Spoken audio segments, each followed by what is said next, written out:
Welcome to the Mindful Leadership Podcast.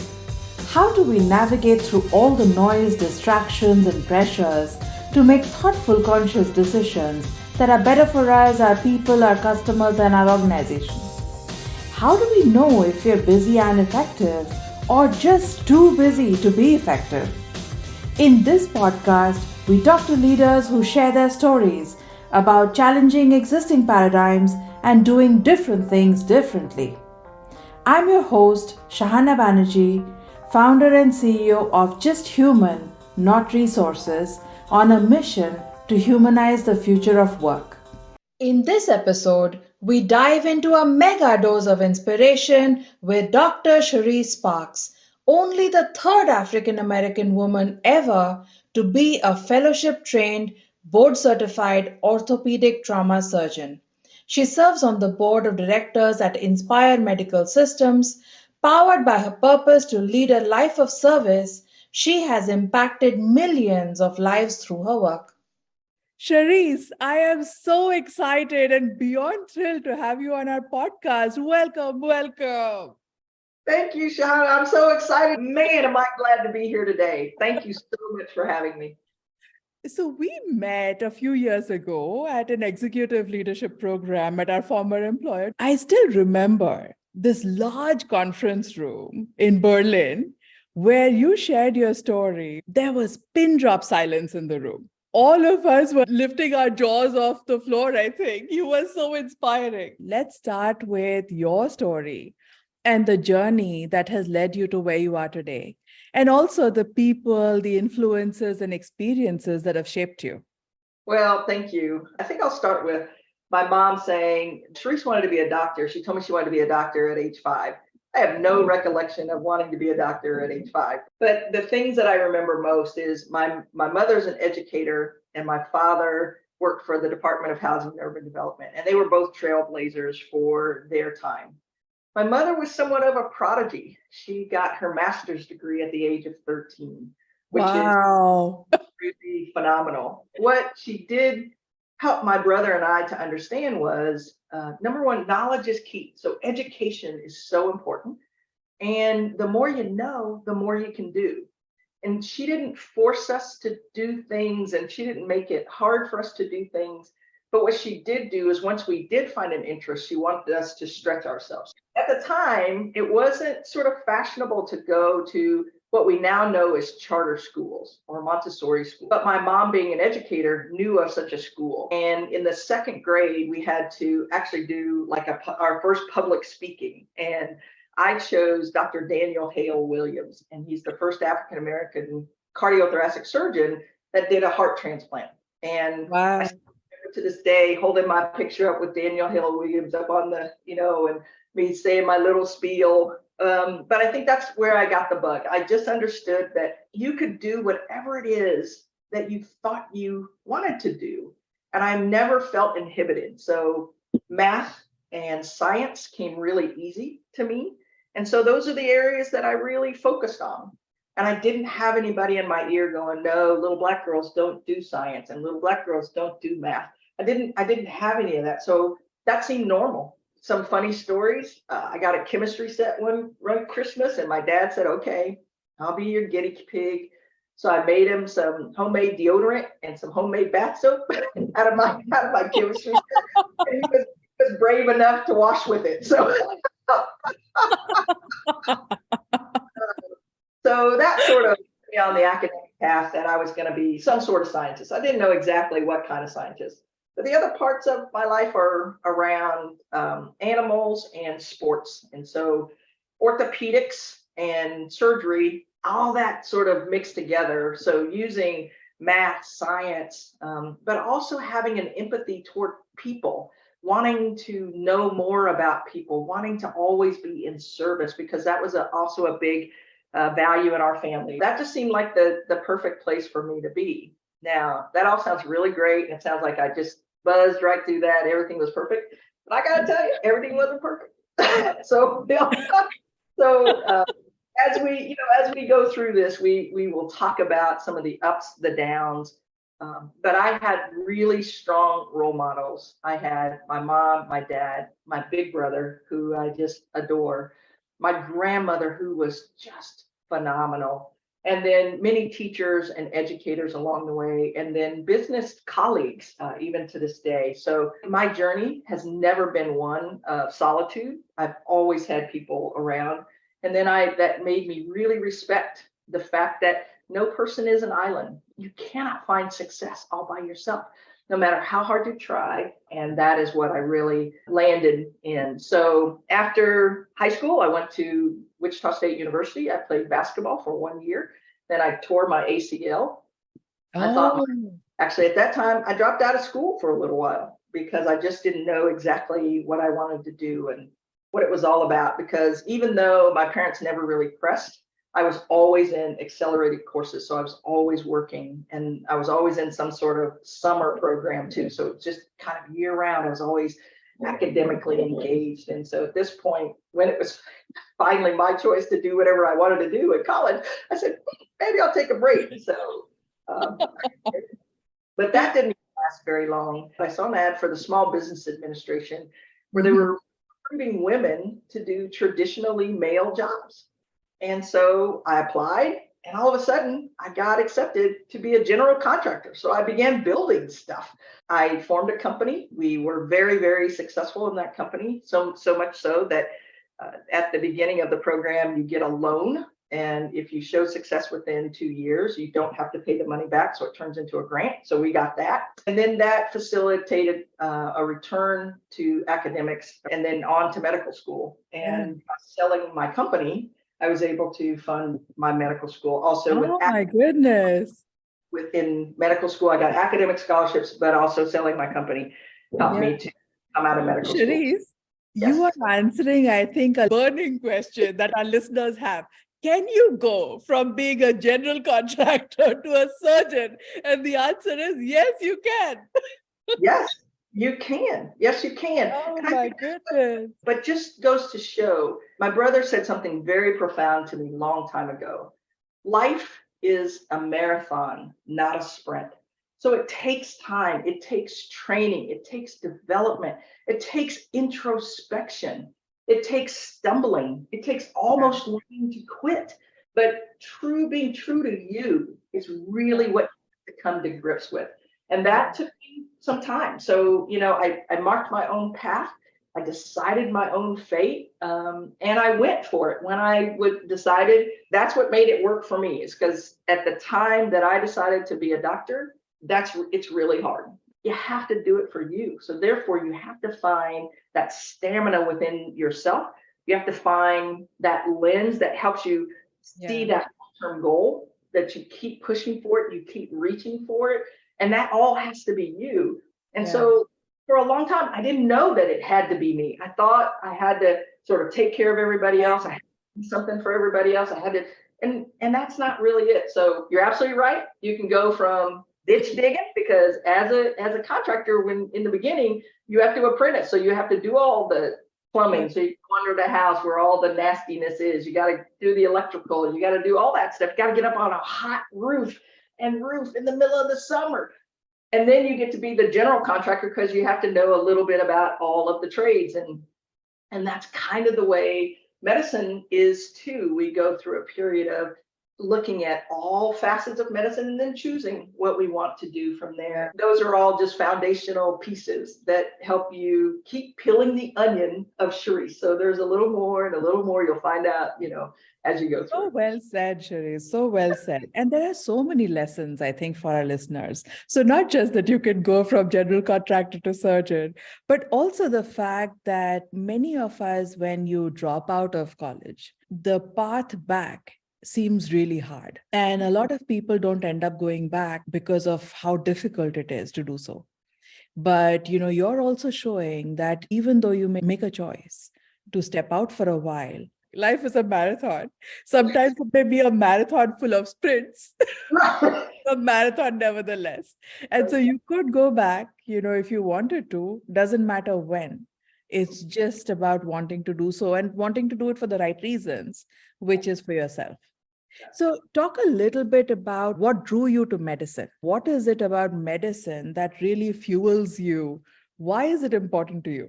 Above all else, it's the impact that you can have on patients. It's the privilege to get to serve others.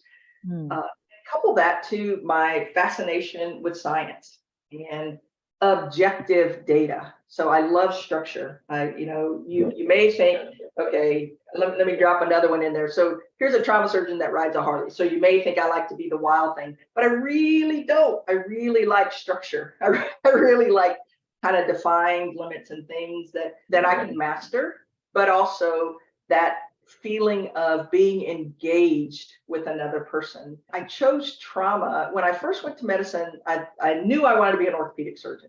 And that was probably because I was a very healthy kid. And really, the only doctors I knew were pediatricians and orthopedists because the pediatrician, for your annual every year, and then the orthopedist because I had to have sports physicals. So I could go play volleyball or softball or run track or whatever. My orthopedic surgeon that did my ACL reconstruction was a team doctor for an NFL team.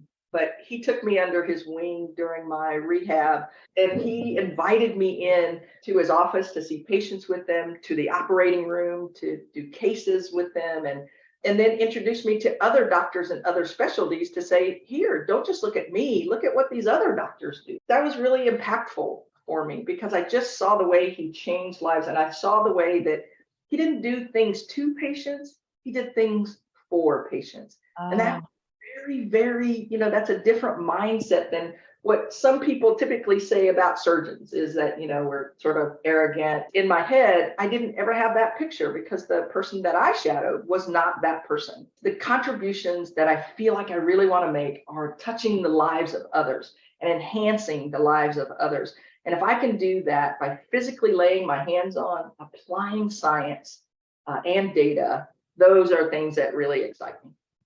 Yeah. It's so interesting the point that you called out. You're not doing something to the patient, but you're doing something for them. You are in service of them. And it's also so interesting where medicine has today evolved, where the patient and the doctor are actually partners in a journey of recovery.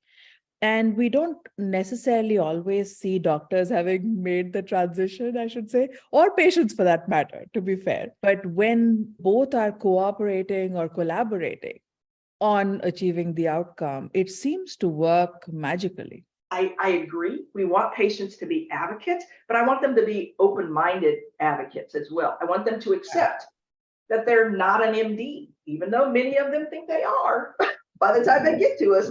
But they're really not. And that's what I really try to pride myself on in practice was actually having a conversation with my patients, not talking at them, but talking with them. Because I think that was what was so important for me in my career, especially in trauma.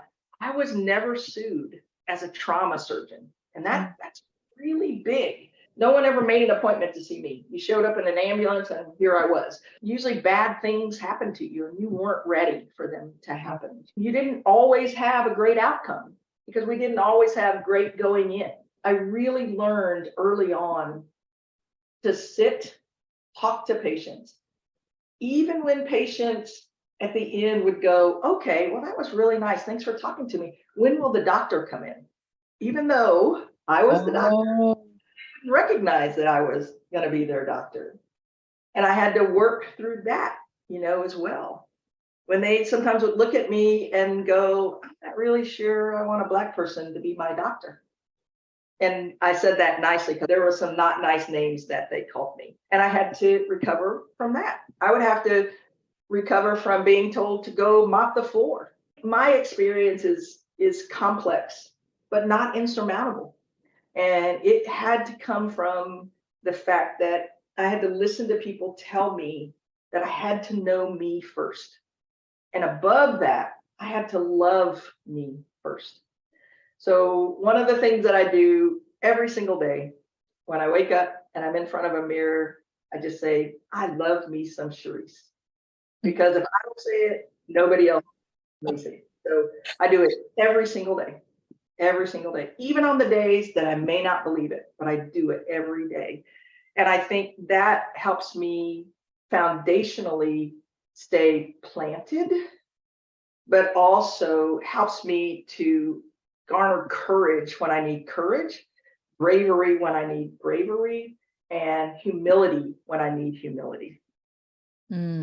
It's almost impossible to imagine that when you were practicing, it's 7 years ago, it's not that far back, that these kind of things were still happening and still happen to this day in hospitals, and where patients come in with preconceived notions and biases and don't want to be treated. And you've been a pioneer in so many ways, Charisse, throughout your career, and all the twists and turns in your career. And you've definitely been among the first, the few, the only, often in spaces that aren't quite ready for you yet. And so how do you actually deal with some of this behavior that's really hard to understand or make any sense of, actually? Right. One of the first places that I start is I let myself grieve about what happened, because it's trauma. It hurts. So you don't try to ignore it. You have to look at sort of head on and say, that hurt. And you have to accept that hurt. I'm very lucky because I have so many people that love me. They love me in the right way. So they love me when I'm right, and they love me when I'm wrong. And they're not shy about telling me when I'm wrong. so they help me grow. But it's also a place of comfort that I can go to and really share that something really hurt me today. But it is about not living in the hurt, but how do I respond best to the hurt? Because I don't want that person to take away my joy.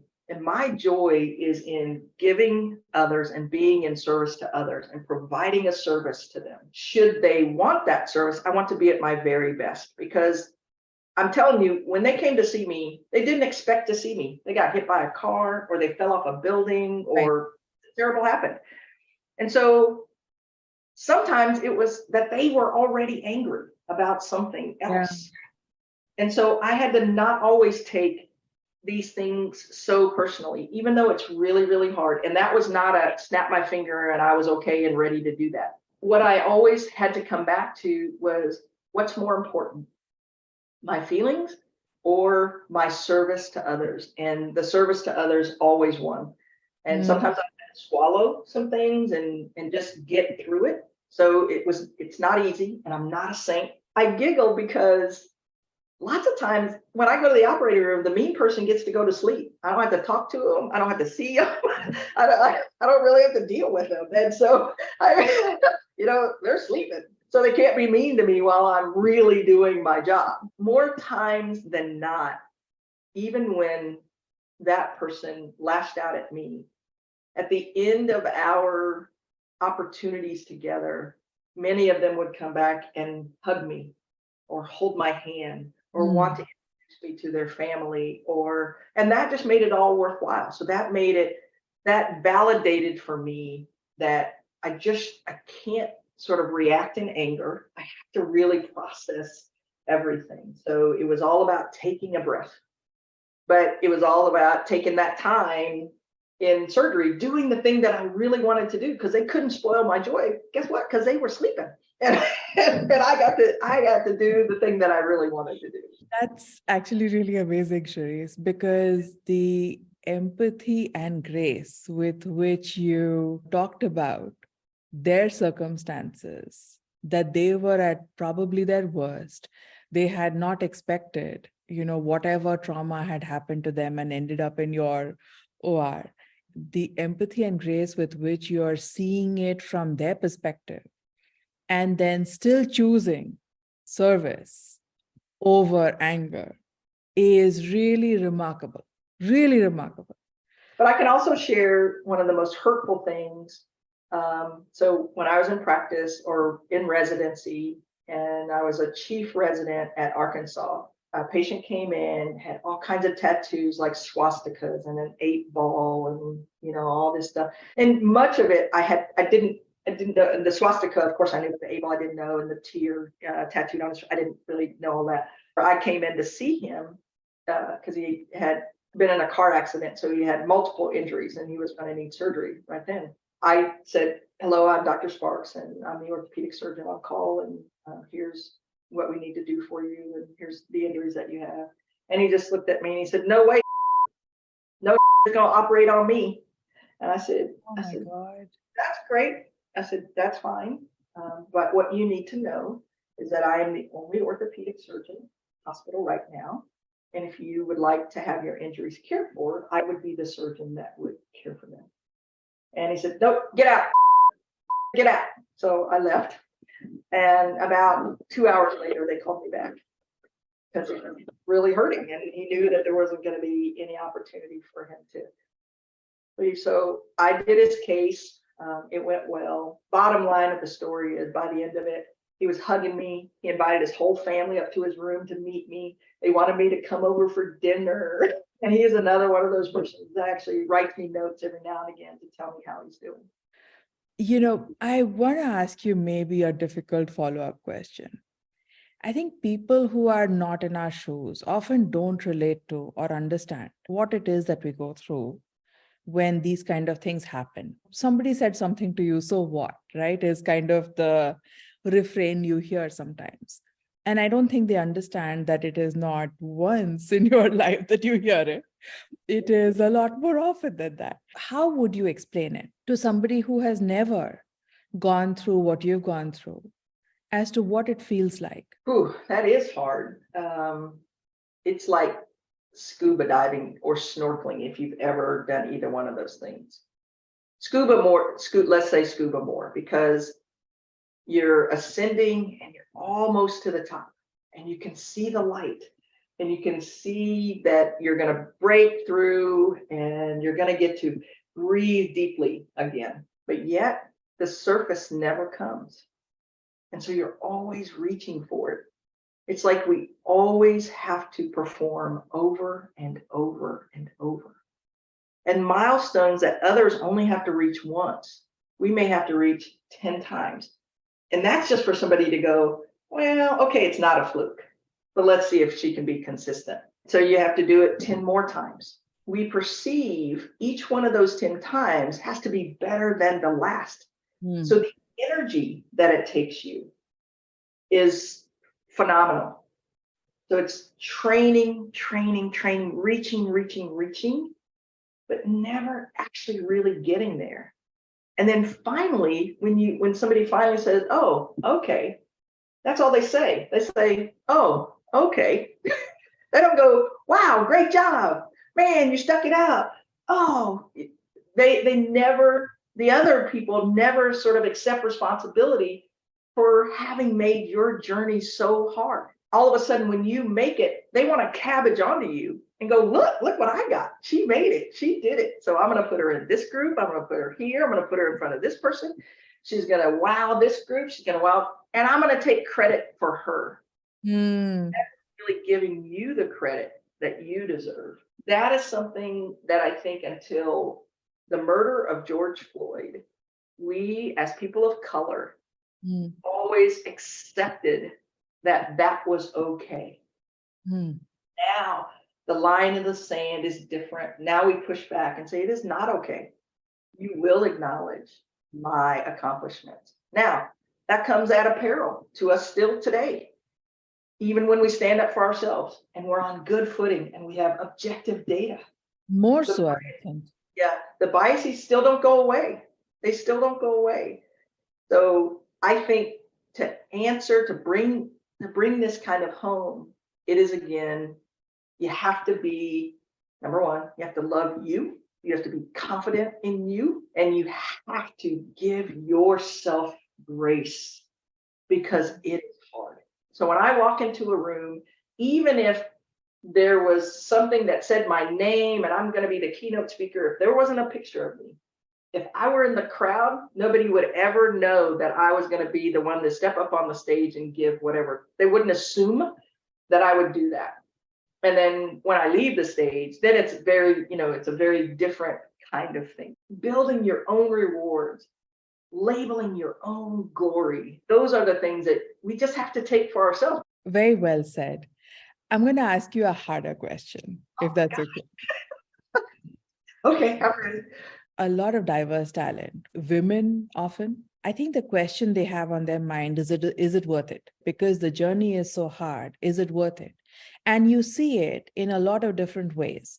So, for example, a lot of African American Black talent who study STEM actually don't pursue a career in STEM. And so, those are, I think, statistics that should really worry us. It's the same for Hispanics as well. What would you say to someone who is right now wondering if it's worth it? I would say, heck yeah, it's worth it. I am going to say a name, and I'm sure she won't mind, but Dr. Toni McLaurin is my friend, my mentor, my soul person. She is a wonderful light. She was trained as the second Black female orthopedic trauma surgeon in this country. So Wow. much so that in her first job, she ran a 1,000 bed trauma hospital by herself. She was the only orthopedic trauma specialist in the, and it was a charity hospital. So it was kind of the worst of the worst.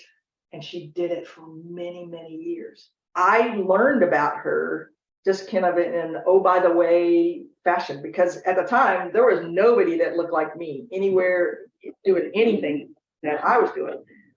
So, spoiler alert, I was number 3. So she was number 2.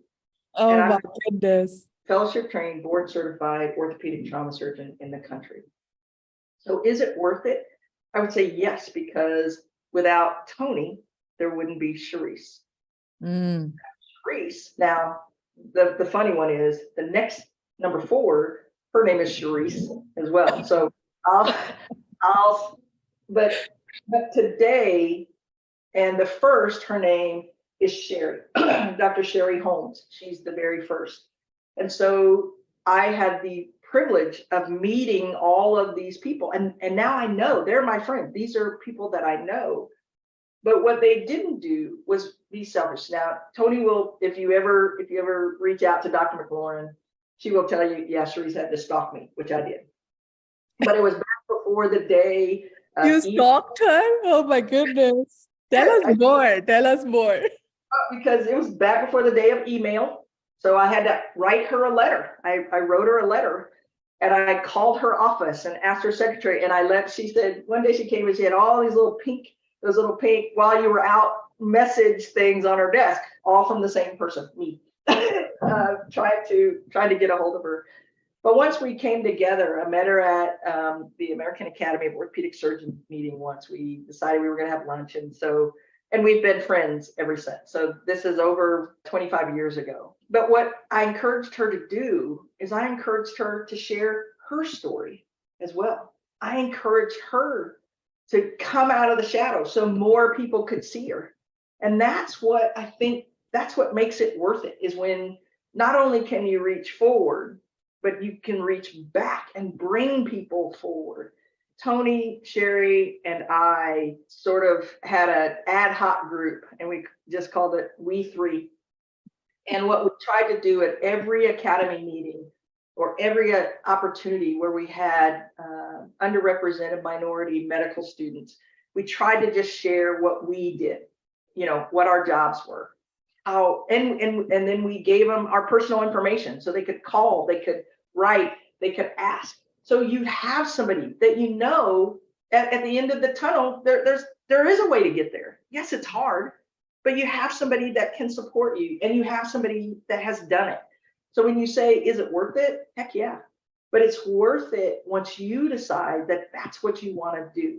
And I'm going to go back to what I said at the very beginning. Medicine is hard. You can't do it for anybody else but yourself. And you have to define what is important about medicine, the thing that ignites you in medicine to help keep that drive, because there's going to be times that you're going to be broken. If you look like me, I want you not to go in thinking, oh my God, I'm going to be buried. People are going to step on me, hold me down. It's not, Be great at your craft. If you are great at your craft, people cannot ignore you. They cannot ignore you. So be really, really, really, study hard. Be really, really, really good at what you do, and the opportunities will come.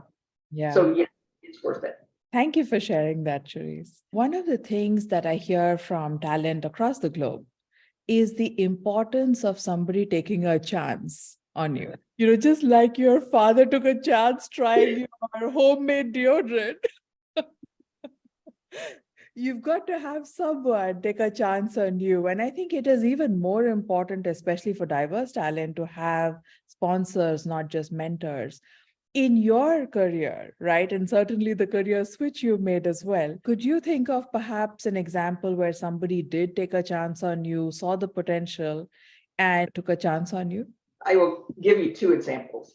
The first of which is that transition. So when I decided I wanted to be in medicine, I sold out on myself. I said, well, okay, I'll be a PA. I'll be a physician assistant. And, because it's probably too late. I probably missed the medical school thing. I probably can't go. So I'll just be a PA.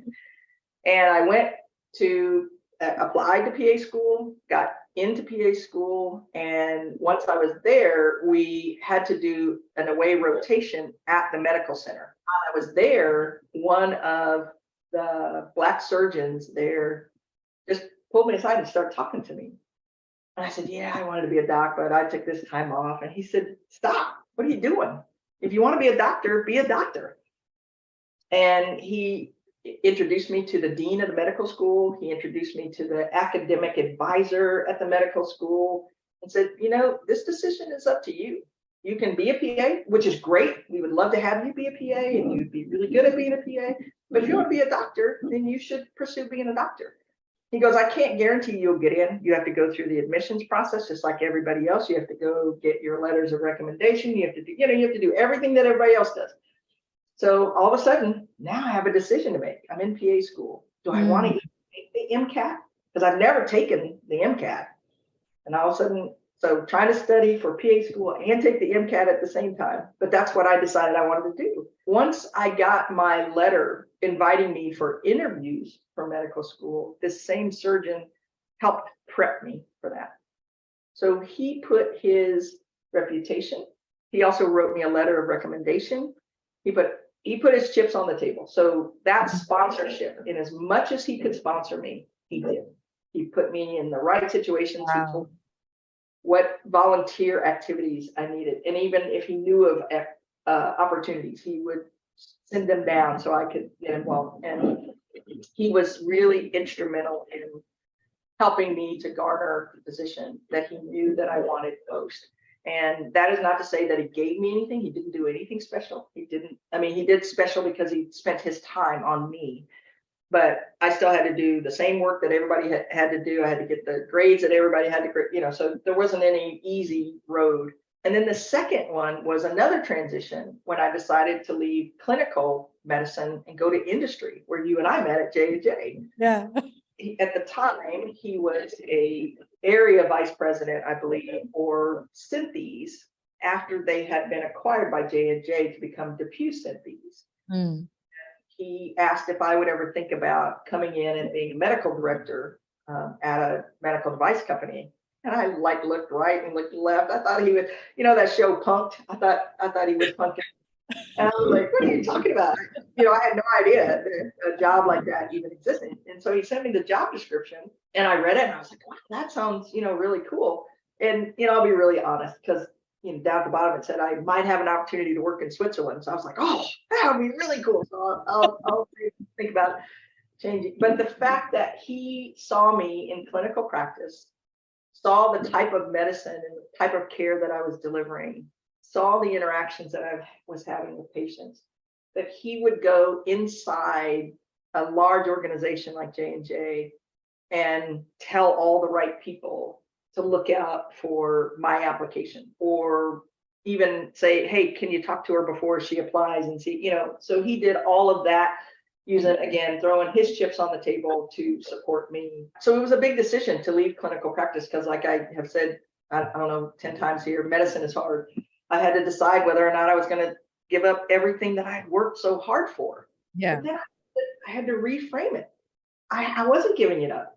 I was going to use it. It was a springboard. It was going to give me an advantage in a situation that not everybody had. I was going to be the only surgeon in the room. I was going to be the first orthopedic trauma surgeon hired by DePuy Synthes.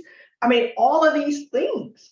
And so it wasn't I was leaving anything behind. It was that I was going towards something bigger. So it's Yeah. all how you frame things and then what you do with the opportunities that people give you. Yeah. And why was it important to you, Charisse, to move from clinical practice to go over to the, industry and to impact patients in a different way? All of a sudden, as a surgeon, I can impact one life at a time. In Mm. industry, I just thought I could impact hundreds, thousands, even millions by being involved in new innovation and delivering care in a different way, contributing ideas from a perspective of having delivered care to patients, having heard patients speak about things to help improve the devices, the systems, the processes, and even on a policy level, speaking from a voice that is rarely presented. So that being in service and having a greater impact, against a larger set of more diverse patients, more complex patients with more complex issues was really an intriguing opportunity for me because like I said, I threw that Harley thing in there as a teaser, but I do love challenges. And so this was something I'd never done. This was something I hadn't ever thought I could do or had the opportunity to do, but it was interesting to me. It had all those things still that I was interested in. I had to still be a scientist. I still had to be a physician and I still had to be in service to others. And it was just a new opportunity to do that. And it was a tremendous opportunity. Great decision. Yeah. And you even have your name on patent filings now. So that's been quite a journey. Yes. Which is something I didn't know I would ever be able to do either. So that's yeah. Charisse, when you switched your career from being a practicing orthopedic surgeon to the industry and, getting into clinical practice, now as a chief medical officer, now that's been quite a transition. So when you made that transition, what was maybe the most surprising thing for you? And what were some of your learnings of making that transition? Whew. I think the biggest one was I was going from an environment of complete autonomy. So as a physician, I made all the decisions. I made all the rules to not having autonomy. My presentation style had to also be adjusted because I was used to being very directive. And I had to learn that number one, I had to listen a lot more in industry because I had to also do what they say. I had to learn to read the room. I had to also understand how to get people to think differently if I disagreed, but also not leave the room without having people understand that I did disagree. Mm, It wasn't that's a always delicate balance. exactly. And then I had to also learn how to advocate for myself. I have so many more questions for you, Charisse. We can go on forever. We put together a section of rapid fire. Are you ready? I'm ready. The first one. So you're already a real life superhero, but if you were a storybook superhero, who would you be and why? I think I would be the Black Panther because he was humble. He was smart as a whip. He led from in the middle and came to the front after having everybody get behind him. He was able to respect the past, but be excited about the future. He was able to be regular old Joe, but also be Black Panther. So I think the Black Panther because he also had cool tech. So I think Really cool tech, right? I think I'm going to be on the front and have some cool tech. Yeah.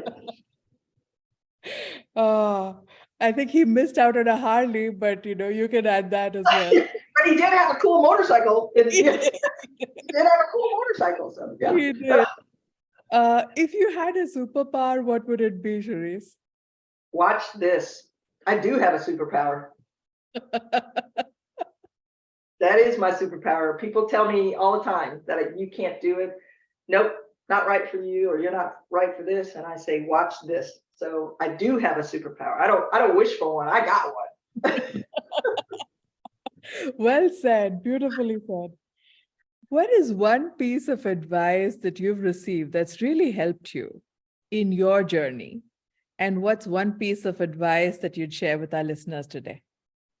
The one piece of advice that really helped me was accept that you're exceptional. Mm.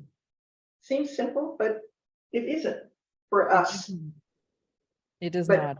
the one piece of advice that I would offer is know who you are. Understand your desires, understand what hurts you, understand what motivates you, understand what elates you, understand the boundaries, but know who you are. Mm. Then I have to ask you a more difficult question in our rapid fire. And if you think back, right, you have impacted so many lives in many different ways. What is your number, you think, of the number of people you have impacted through your work? Wow. I bet you've never thought about this. So I'm asking you this because, I think it's interesting to look back Yeah. and just realize the weight of it. Yeah. I mean, because I impacted women when I started that construction company and was successful. So I have no idea how many. When I got accepted to medical school, those that followed me, those that were ahead of me. When I was a resident in Little Rock, Arkansas, little Black girl in Little Rock, Arkansas, it was not what I expected, but it was a great gift. I know I changed the life of one person. They came into the operating room where I was there for the very first time. And they looked at me and they said, "You better hurry up and get these floors mopped so Dr. Sparks can come in and do her surgery." Them not knowing that I was Dr. Sparks. Rather than yell and scream, I turned and said, "Yes, ma'am. Please show me where the mop bucket is. I'm happy to do whatever I can do to get my patient in the room." And she was struck and had no idea what to do with that. And probably for the next year, she avoided me. She wouldn't speak to me. And I just sought her out. And I said, "You have no idea who I was. And that's okay. But you do now." And we became really great friends. Then when I needed to get cases on, I could get cases on because I had a really great friend. And I don't know who she went to later and said, "Don't judge a book by its cover." If she had learned one thing, so how many people did she share that with? I don't know. How many patients did I care for? Gosh, I have no idea. J&J has 150,000 employees. I was on some really public forums, so I got to speak at really big things at J&J. So how many people is that? The patent that you filed and especially the projects you would have worked on probably touched, I don't know, 1 billion people, who knows? Yeah. And now with Applied VR, you're certainly doing that there as well. Yes. Wow. It's a lot. Okay. Yeah, it's a lot. Is it just dawning on you that it's a lot? Yes, it is. Yes. I don't do it for that. And so it's always stunning to me when one of the very first patients that I had in my very first practice, she calls me every year on the anniversary of her surgery to tell me how well she's doing. And she still does it. And that was more than 2 years ago. And then I can look in my office and I have an image of a fox at night from a photographer that I helped save his arm. And he signed the photograph. "Thank you, Dr. Sparks, for being able to get me back to what I love to do." Oh. His images. So my life is so full. If you told me that on both those occasions when I woke up, I would have somebody that would reach back out to me over many, many years or share a gift with me, I would have never imagined it. And so that's what makes my life right now really, really fun, is because I get those little Easter eggs all the time. I'm really grateful for the time. I'm really grateful for the opportunity.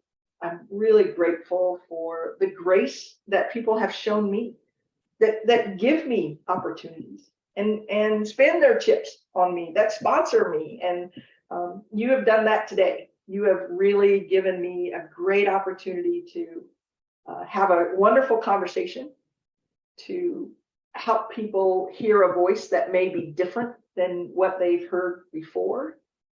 This has been so much fun, Charisse. Thank you so much for joining us and, sharing your wisdom with our listeners. Truly, truly a pleasure. Thank you so very much. And again, to all your listeners, this was a true privilege. And Shahana, thank you for offering that privilege to me.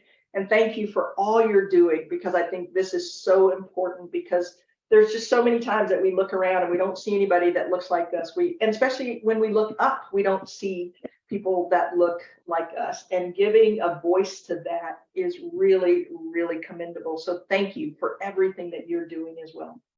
Thank you.